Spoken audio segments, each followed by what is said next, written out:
Hey, y'all. Welcome to the Lone Star Collective, the official podcast of the Texas Cannabis Collective. I'm your host, Gramps, and I'm joined this week by our guest, Debbie Wilson.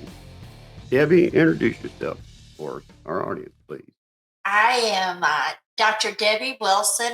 I'm a PhD mental health specialist and worked in for the Department of Corrections for a lot of my life as a therapist inside I was the first female to ever work in the Florida State prison system. I started out in the early 80s. I was going to say you worked in law enforcement was your beginning. I Yes. interviewed Debbie. For those that don't know, I did a documentary back in 2019 uh, about anecdotal evidence and medical cannabis and such. Debbie was kind enough to do a spot on there with me. Uh, your background was real interesting with all the way from your parents on down. Tell us a little about all that. Well, my dad was the supervising federal probation and parole officer of Tampa, Florida, and my mother was a U.S. Marshal. Uh, and I love the law. I always loved the law, and I was encouraged to go to law school when I grew up, Hmm. and I went on and worked in criminal justice about 10 years, and I thought, I, I really got to go to law school. So I actually completed 2 years of law school. And then that third summer, I had gone out to eat with my family at Kentucky Fried Chicken. And I got backed over by a 16-year-old driver in the parking lot. And Hmm. life, as all of us knew it, changed at that moment in time. I had my 2-year-old and my 7-year-old with me. Hmm. And Now, were they? unfortunately, they were in the car when I was backed over. Okay. So they were in the parking lot and they heard all the people screaming, and then they saw it was their mom. And honestly, it was quite a while before I really knew what had happened to me. It broke my head and my neck, and I had seizures immediately from the time I was hospitalized. So this was what kind of vehicle was it that the 16-year-old was driving? He was in a full size pickup truck, Okay. and I was walking behind him, and he put his truck in reverse and went the wrong way against the arrows. So I knew 1 second before he hit me, but not in time to get out of the way. Hmm. I can remember the moment in time. Nothing after that, but I can remember the incident in 1989. It was a very long time ago. Actually, this is my halfway year. I turned 70 this year, and I was 35 when I got run over. So I've lived exactly half of my life as a brain injured epileptic. Hmm. I would say I'm an authority on this as well. And because of my research, I always research for my neurologists. And they didn't have answers for me, and they kept sending me to epilepsy clinics around the nation. And So, well, I have to ask, what other symptoms did you have besides the seizures? I mean, obviously, you had a skull fracture. You had, because of that, you had a traumatic brain injury, right? yes, I couldn't, I lost the ability to read and write immediately. Mm. And I had to learn how to walk and talk appropriately and tie my shoes again. Literally, I had to start all over from scratch. And you were 35 when this happened. Right. Mm. Mm. And my neurologist said, Debbie, you can't go back to law school. And I said, what are you talking about? And he said, you can't go back to law school. And this was after he had given me the neuropsychological test. And he had had a stroke and he was my doctor. So my question was, well, you're a doctor, you're my doctor, you're still practicing. Why can't I finish school? And he said, you don't have the memory for it. Well, I didn't really understand how he read that test of his. And he told me that I scored in the bottom 1% in the nation in working memory. Hmm. And I didn't really know what that meant. And And this was today, initially, right? this was initially, actually, up until 2017, I never had any memory again. I wasn't making any memories because I was having thousands of seizures a week. For 22 years, I had uncontrolled seizures. I tried and failed on 19 different epilepsy medicines. And I was turned Hmm. down for brain surgery twice and the vagal nerve stimulator twice because I have 8 foci areas where seizures originate. They may have made them worse. Yeah. And Well, at this point, yeah, you there know were my no good son's story. answers. The medication only made his situation worse. Yeah. And you know, I I experienced something. I had a near death experience in Thanksgiving 2009, Chris. And and I was told that I need to learn how to write a sentence. And all it did was make me angry because obviously the Almighty knew how hard I had tried and failed to write a sentence.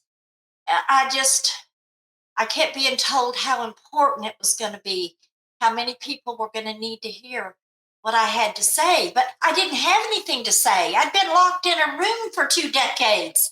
What am I going to talk about? And lo and behold, I found cannabis 3 months after my near death experience. And once So I had, that was after how many years and how many medications? that was in 2010, and I had gotten hurt in 89. So 22 years of uncontrolled seizures. And I had gone to Chicago to a headache clinic there. Uh, and I had been told that they were using cannabis. That I went there. And when I went, they didn't disclose they were going to use anything different than they had ever used. And they said they didn't take my insurance and it was going to cost me $800 a day out of pocket and I had to stay 3 weeks. And I just said, enough. I said, no more. Yeah. I'm going home. I said, I'm not going to do this anymore. And I got on the train and coming home on the train from Chicago. Of course, going to Southern Illinois, nobody's on that train at nighttime. So I was Yeah. all alone and I heard the Almighty's voice and it just said, Debbie, that's man's law. That's not my law. And I had just been taught how to use the internet the week before. And I went home and did the research. And the next morning, my son said, are you ready to go back to Chicago? And I said, I'm not going. He said, what are you talking about? I said, I have found this research and I really need you to get me some cannabis. And he was So like, so what was the first research that you found? the 1947 epilepsy trial that the government hid, the one I would have presented to my parents over coffee if they had still been alive, Chris. Yeah. Same one I found first after my son passed away. That was the first thing I found. And that was just to say the least, that was maddening to find that, and because I didn't know, we had talked about cannabis. We'd heard the stories. We'd heard some stories like yours, but not hadn't heard yours in particular at that time. But we'd heard some stories, and um, needless to say, uh, I didn't have a clue, even though I'd used cannabis most of my life. Most of my adult life up until that point, recreationally, or so I thought. Right. But he came to me and he asked me, and it was his inquiry because the meds only seem to be increasing his seizures and increasing their frequency. Right. So, and of course, you and I have had this conversation. I'm mainly saying this for our listeners who don't know, but uh, you know, if I'd have known then what I know now, then I would have probably pushed him farther and harder. But he was a grown man by the time we were having these conversations, so the choice was obviously his, and he just refused to break the Right. law. But it's getting to the point here where we need to take our first sponsor break. So we're going to take a short break for our sponsors, and then when we come back, I want you to dive into what you found out about cannabis, how you first started trying to use it, and all that kind of stuff. Okay. We'll do that as soon as we come back from our sponsor break. This is the Alrighty. Lone Star Collective podcast, and I'm your host, Gramps, and my guest is Debbie Wilson this week, telling us her story of cannabis as medicine. Oak Cliff Cultivators is a sponsor of Texas Cannabis Collective and the Lone Star Collective podcast. Oak Cliff focuses on quality assurance with their hemp products while providing customer service to help you discover cannabinoids to meet your needs. Their product line includes hemp flower, pre-rolls, CBG tinctures, edibles, Delta-8, and merch. For more information on their products' quality or to shop online today, visit oakcliffcultivators.com or contact them at info@oakcliffcultivators.com. Thrive Apothecary offers an experience truly unique from anything else in Texas. A full-service cannabis solution that is doctor-owned and offers customers every level of cannabis legally available in Texas. From traditional CBD products to emerging hemp-derived THC edibles, smokables, and now medical cannabis. As a licensed medical cannabis provider, prospective patients from anywhere in Texas can book a sponsored online eligibility consultation to determine if they qualify for a medical marijuana prescription from the comfort of their own home. Plus, for Texas veterans, the first prescription appointment is donated by Thrive. Visit thrivetx.com for more information. Welcome back to the Lone Star Collective podcast, the official podcast of Texas Cannabis Collective. Distributed on Spotify, iTunes, Google Podcasts, Facebook, and much more, to give Texans information regarding policy, industry, and culture. Here is this week's host, Jesse Williams, and Gramps.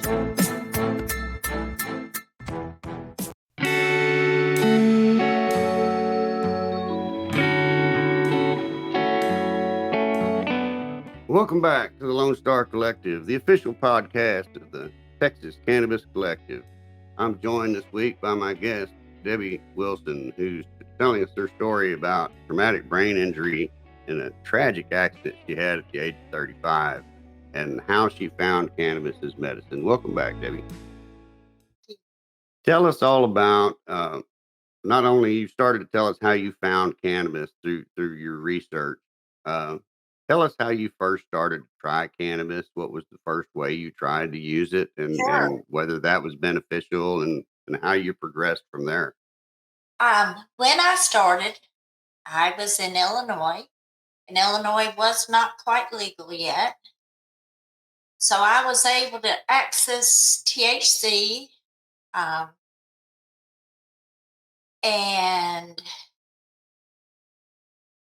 try it. I was using it. My teenagers had told me it would help my post-traumatic headaches, which is why I had gone to the headache clinic. I'd never had any headache relief in 35 years. In all those years, I'd never gotten headache relief. And lo and behold, my son got me some cannabis, and I inhaled that and immediately got instant relief from my headache. I mean, immediately. Now, not everybody chooses to smoke. Smoking is the quickest way for me to get rid of a headache, no matter if I've got edibles or not. That's my go-to because it's so instant. It's my preference. But in trying it for my headaches, we saw an immediate decrease in my grand mal seizures. I mean, we're talking, I was averaging 4 grand mal seizures a week, which is 16 a month. I only had one the next 4 weeks. Wow. But THC wasn't controlling my partial complex seizures. Okay. So I wasn't staying out of ICU, and um, unfortunately, after years of that, I've been made very aware of the risks of SUDEP. Sure. And I was in ICU actually when the law didn't pass in Illinois, and the nurses came in and said, Debbie, you're going to have to relocate. And my neurologist had told me I'd have to relocate if Illinois didn't pass the law. So, first I went to Michigan and I did a 1-week trial with a dispensary there. They sponsored me. Okay. And I was able to get a 50-50 ratio of THC to CBD, a tincture. Mhm. And I immediately got seizure control with the combination of that with the THC. But it was just a small bottle. After 2 weeks, my son came and said, Mom, we got to move. And I said, why? And he said, because you've never gone over 3 days without a seizure. You've now gone 2 weeks. He said, Yeah. you've got to have access to that. So, believe it or not, a brain injury survivor friend of mine called me and he said, Debbie, you're supposed to educate for all of us. And he said, I'm going to move you to a safe state so you can live and you can share your story. And I filled out the paperwork to do a FDA experimental trial. I failed at Mhm. everything else. I bet you guys have a place I can loophole in here. Nobody ever provided my cannabis. I figured it out myself. And I'm still doing an FDA trial today. I did brain, I did seizures. Now I'm doing heart. So Really? what started out Wow. as a 12-year journey has just ended up being an adventure of a lifetime in healing I could have never even foresaw coming. Sure. Now, how I have to ask you, you say you're using the cannabis and you were inhaling it at first, but in Uh-huh. these trials, what forms were you taking it in these trials? Well, actually, I use raw cannabis. THCA is what is Mhm. my primary seizure medicine today. Okay. So I just take capsules Okay. for my seizures today. Okay. That's all you need. That's all I need. Now, if I'm having pain or other things, I may use edibles or I may use a vape pen. But I use raw plant. I use raw flower. Okay. A lot So, of a lot of people respond to CBD. I just did not. My seizures did not respond. yeah, it's different for everybody. It Yes, depends on what source is causing the seizures, and sometimes it takes CBD, sometimes it takes more THC. right. I've seen where it takes a combination and varying ratios depending upon the person, their body chemistry. Uh, I think diet plays a role in it. Absolutely, There's a lot of different things that there. You know, we're just barely beginning to scrape the iceberg on the absolutely. knowledge where when it comes to this one single plant because of the prohibition for the last 80 years, You're right. basically. Basically. So, how would you say your life is now as far as the headache, as far as seizures? I mean, tell us what you have to deal with on a day to day basis. I'm just going to be honest here, and in many ways, I'm glad that nobody was telling me what to expect because I'd have never believed it. I'd have told them they were lying, and I'd have said, don't give me false hope. The truth of it is, I've been able to retire my mobility equipment, my seizure alert dog, my back brace, my neck brace, my helmet. My headaches are pretty much controlled as long as I remember to medicate. And I would have never thought after breaking my neck, not once, but twice, I would ever be able to walk upright again. And I'm able to. So, yeah, it's kind of like aging backwards, as ridiculous as that sounds. It does sound ridiculous, but I can totally relate. And I've got to, before we get to a point where we have to take our next break, I want you to elaborate on, because there was a number you told me when I interviewed you for that documentary back in 2019, of the number of pills you were taking 4 times a day. I was taking a total of 44 pills a day. 44 pills a day. Yeah. Today, I take 1 pill a day, 1 blood pressure pill. Yeah. And that's it. And cannabis. And cannabis. That's just amazing to me. And this, when I came back from Oregon to Illinois, my primary doctor said, Debbie, we're going to be taking a medical problem off your medical records. And I said, well, which one? And she said, your diabetes. She said, we've been checking you every 3 months. She said, for 3 years, you're no longer diabetic. I was on THCV for 5 years. It was my seizure rescue medicine. And that just got my diabetes under control. I mean, that's mind-blowing, Chris. Yeah. Yeah. It really is when you think about it. It's just the fact that you have these kind of results, and you're not the only one. Lots of people have these kind of results, and it's all based on one single plant and what little we know about it at this point. I mean, it's insane to me that we're still fighting the battles that we are, like we are here in Texas. Welcome to Texas, by the way. Our listeners probably don't understand that you've recently made the trek to Texas. I have really enjoyed my visit. My daughter and her family lived here.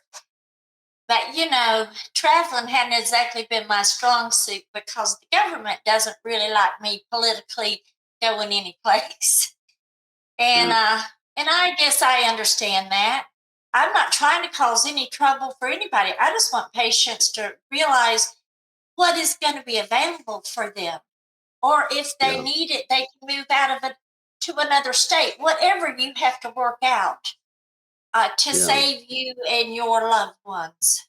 But for a lot of years, my best friend and my daughter were both here in Texas, and they kept saying, don't come. They'll put you under the jail. And I got an opportunity to come for the holidays and come for the baby being delivered. And that's right. You just I just went for it, buddy. And I'm so glad that I did. So glad that I did. How much longer are you planning on being in Texas? Another few weeks. Babies are just newborns once, and I'm enjoying the newborn phase. And it's awfully cold in Illinois, right? So I'm going to enjoy the improved weather. Well, I tell you, it's a very big place. There's a lot to see here. Yeah, there is a lot to see here. Just in Fort Worth, there in Tarrant County, where you are, there's plenty to see if you've never been. But the state itself has. I mean, I've been here most of my life, and I haven't even begun to see it all. in a world where you just can't imagine how far healing has to go. My daughter was 7 when I got run over, and when she saw me seizure free, Chris, all she did was cry for the whole weekend, the first weekend. She just Yeah. kept crying, and I said, "Why are you crying?" And she said, "Because I've never seen you not having seizures." I mean, Yeah. I couldn't even like imagine what she was going to feel like, because she's heard a lot of horrible horror stories, but then I came back.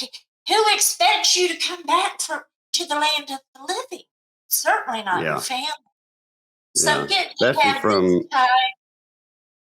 Yeah, this is like the greatest healing chapter that I never saw coming. Yeah. yeah. Yeah, Uh-huh. absolutely. Well, we're gonna have to take our second break here for our sponsor break.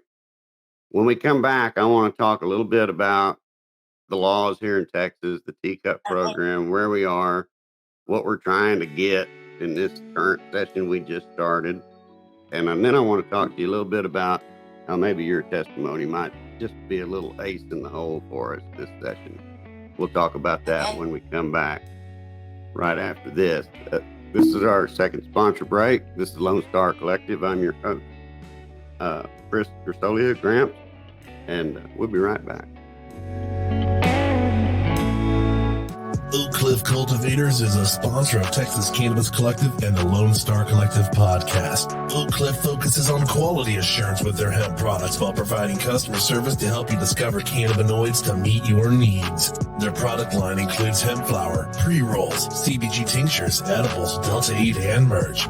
For more information on their products' quality or to shop online today, visit oakcliffcultivators.com or contact them at info@oakcliffcultivators.com. Thrive Apothecary offers an experience truly unique from anything else in Texas. A full-service cannabis solution that is doctor-owned and offers customers every level of cannabis legally available in Texas. From traditional CBD products to emerging hemp-derived THC edibles, smokables, and now medical cannabis. As a licensed medical cannabis provider, prospective patients from anywhere in Texas can book a sponsored online eligibility consultation to determine if they qualify for a medical marijuana prescription from the comfort of their own home. Plus, for Texas veterans, the first prescription appointment is donated by Thrive. Visit thrivetx.com for more information. Welcome back to the Lone Star Collective podcast, the official podcast of Texas Cannabis Collective. Distributed on Spotify, iTunes, Google Podcasts, Facebook, and much more, to give Texans information regarding policy, industry, and culture. Here is this week's host, Jesse Williams, and Gramps.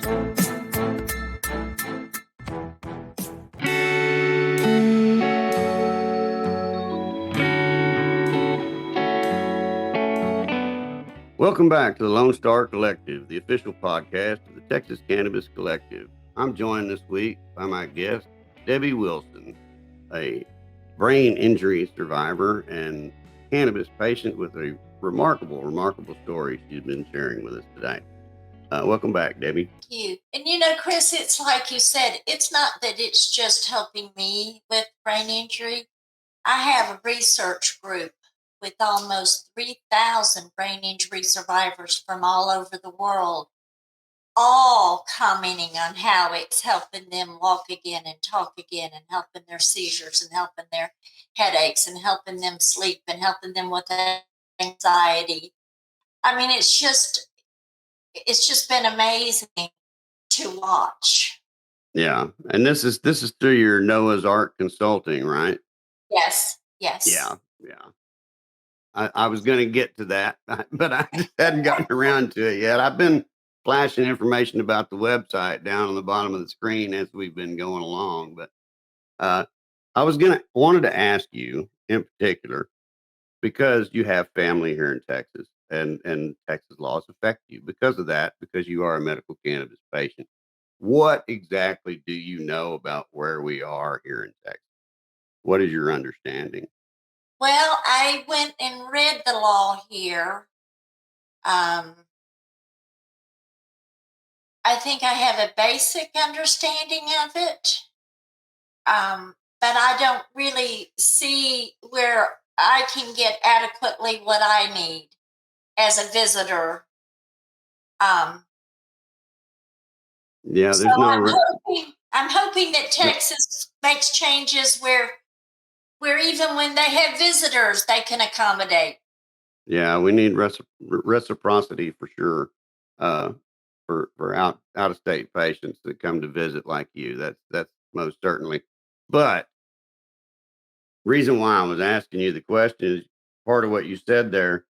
You can't even get probably what you need exactly from our program because it's not available in the form that you're taking it.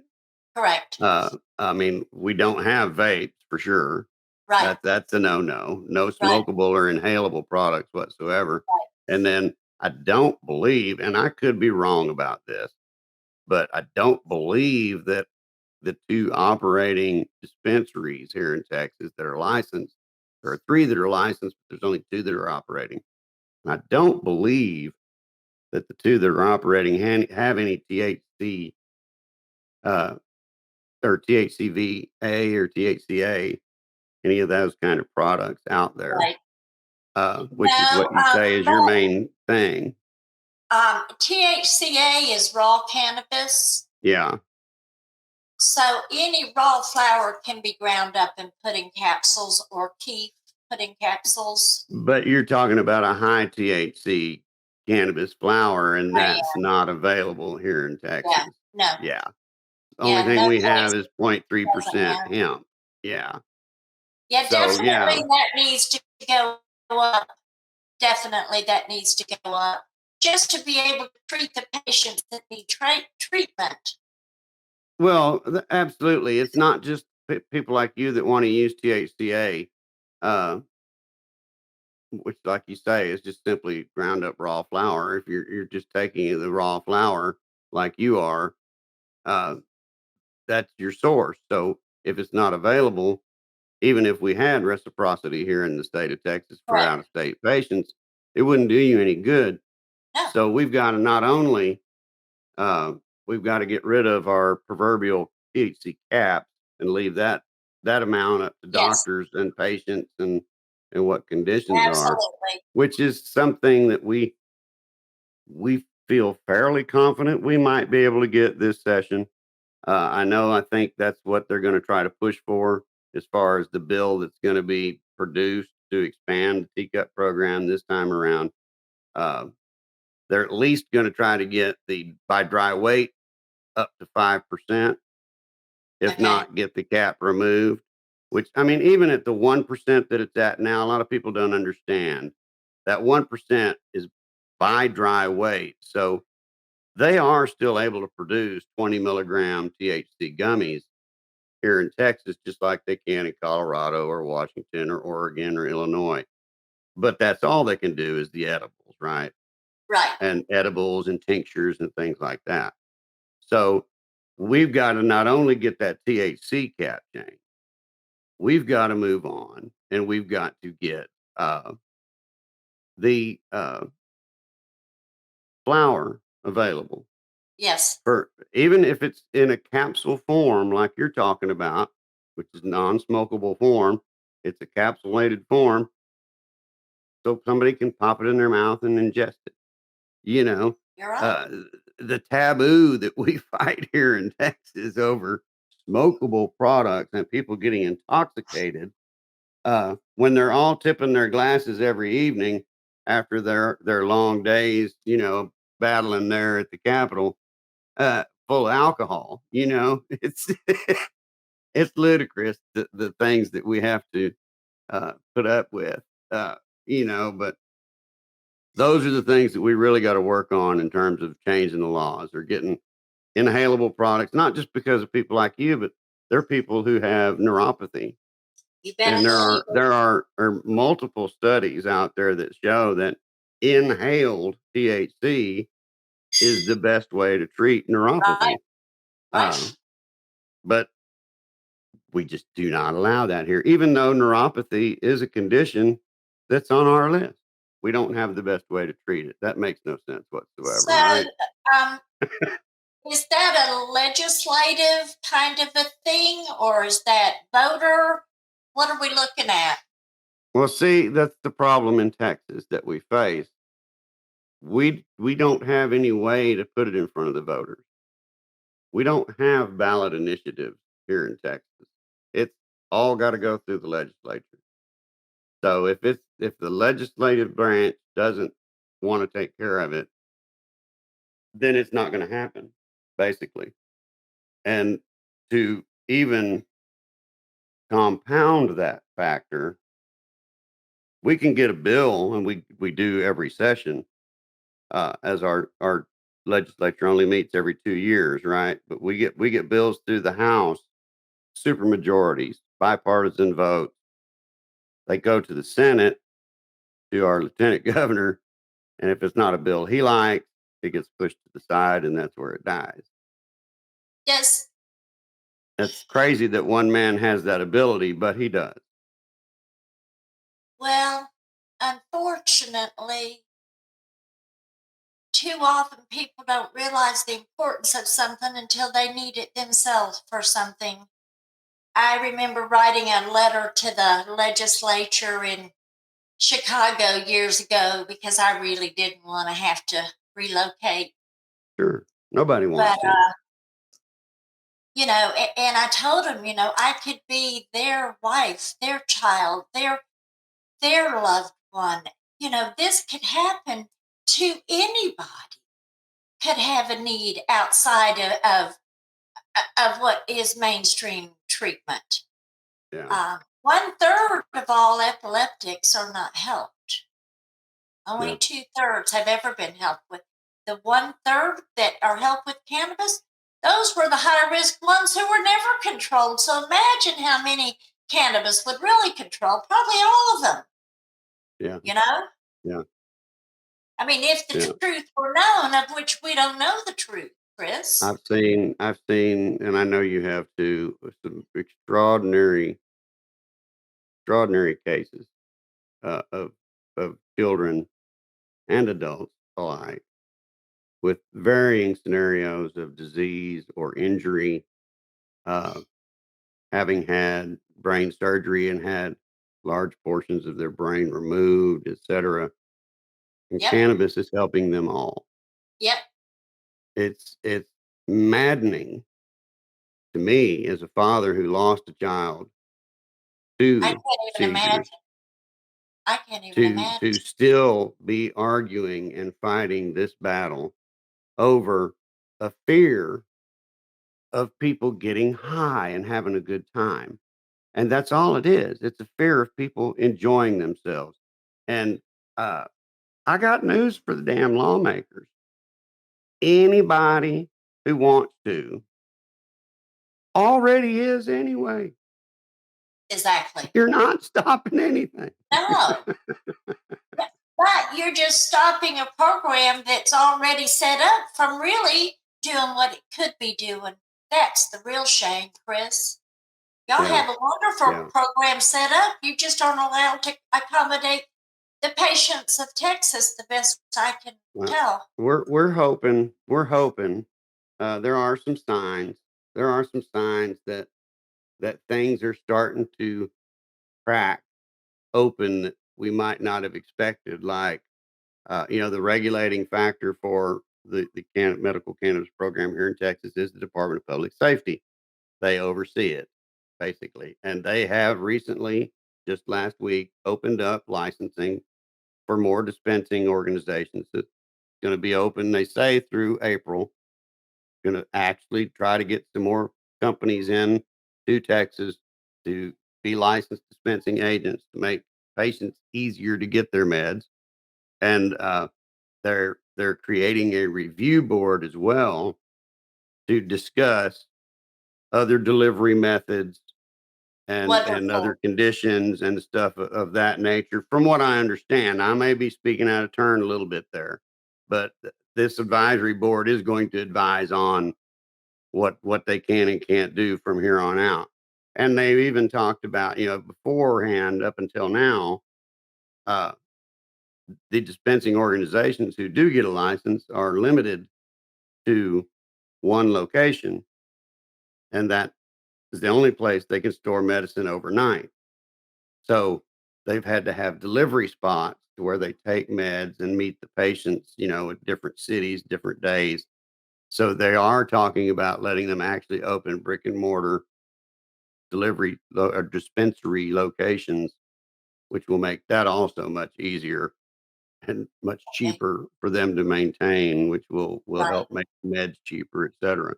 So there are signs that things are moving in the right Okay. direction, but it just if you slap me upside the head for using the term, but talk about a snail's pace.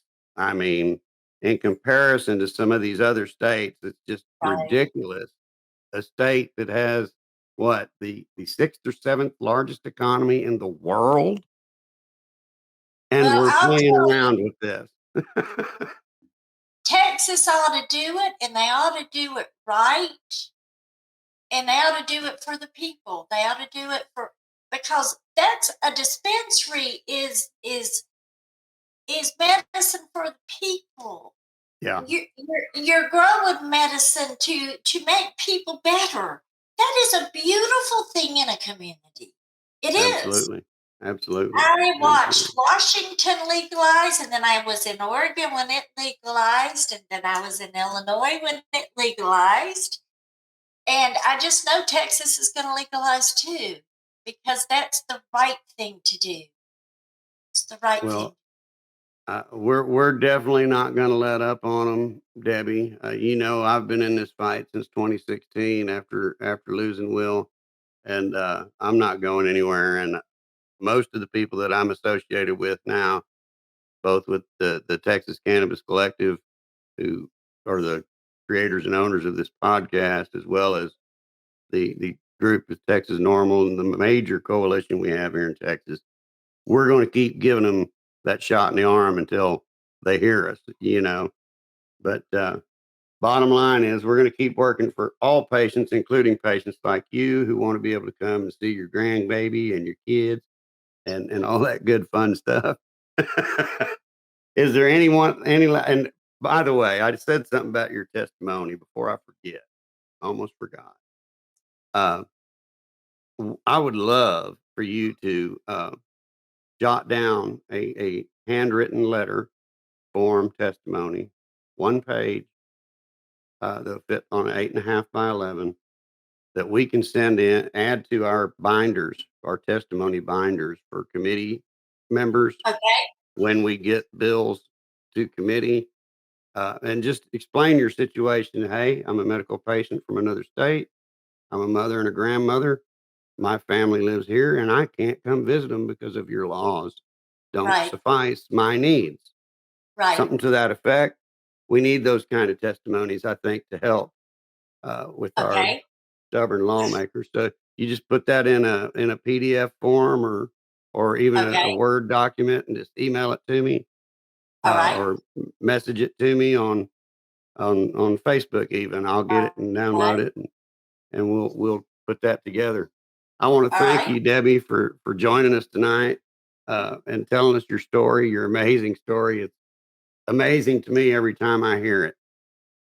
It's just mind boggling how we're still arguing this point when there are so many stories out there like yours. Yes. Yes. Absolutely. I wanna tell you a few other things. Okay. I've taken a lot of this in my life. I told you I was taking 44 pills a day, but I lost my large intestine after 10 years on epilepsy medicine. The mega Mm, doses of medicine, um, well, they killed my colon. That froze my colon open and it had to be removed. mm, So at the 10-year mark, I had lost my large intestine and all my teeth from the side effects of medicines. But once I lost my large intestine, I could no longer tolerate the 400 milligrams of phenobarbital I was taking every day. So it was like, um, the medicines are so brutal that we have to take, as you're well aware. Yeah. So I've got to say it's the kindest medicine I've ever had access to. Yeah. The kindest medicine. You're not the first person I've heard refer to it that way. Yes, by Yeah. far the kindest medicine. Yes. Yeah, absolutely. Well, I want to thank you again for joining us and telling us your story. It's just amazing what you've been through, where you got to, and where you are today, and allowing us to share that and sharing it the way you do with so many others. The work you do is just fantastic, and I wish you the best of luck moving on. Thank you. You too, buddy. Absolutely. Well, that's our episode for this week on the Lone Star Collective, the official podcast of the Texas Cannabis Collective. I want to thank Debbie for joining us tonight and everyone else, and peace out.